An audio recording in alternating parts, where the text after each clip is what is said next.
তো বন্ধুরা, মেলার দ্বিতীয় দিনে গিয়ে দেখি আমাদের মাননীয় স্পিকার শ্রী বিশ্ববন্ধু সেনের একটি শ্রদ্ধাঞ্জলির খুব সুন্দরভাবে এখানে করে রাখা হয়েছে ওনাকে শ্রদ্ধাঞ্জলি জানানোর জন্য।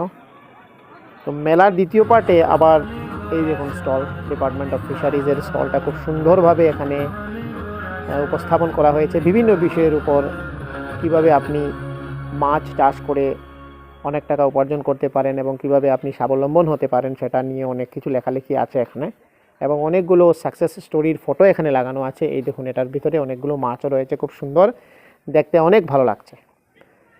তারপরে নেক্সটে চলুন, কৃষি ও কৃষি কল্যাণ দপ্তরের একটি স্টল লাগানো হয়েছে, যেখানে আমি দেখলাম অনেকগুলো সবজি এখানে রাখা আছে।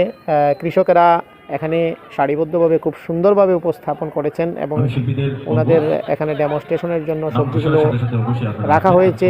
সম্ভবত এখান থেকে কৃষি দপ্তর প্রথম, দ্বিতীয় এবং তৃতীয় পুরস্কার দেবেন। তো দেখুন, খুব সুন্দর এগুলো দেখতে লাগছে, খুব সুন্দর, আমার কাছে অনেক ভালো লেগেছে। দেখে মনে হচ্ছিল যে আমি কিছু সবজি।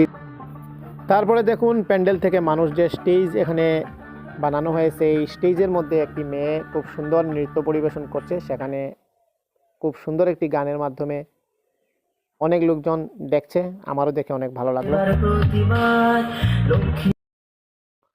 এখানে আরেকটি মেয়ে খুব সুন্দরভাবে একটি নৃত্য পরিবেশন করছে, দেখে অনেক ভালো লাগলো। তো ভিডিও করলাম আপনাদেরকে দেখানোর জন্য। অবশ্যই ভিডিওটা দেখে একটা লাইক দিয়ে যাবেন।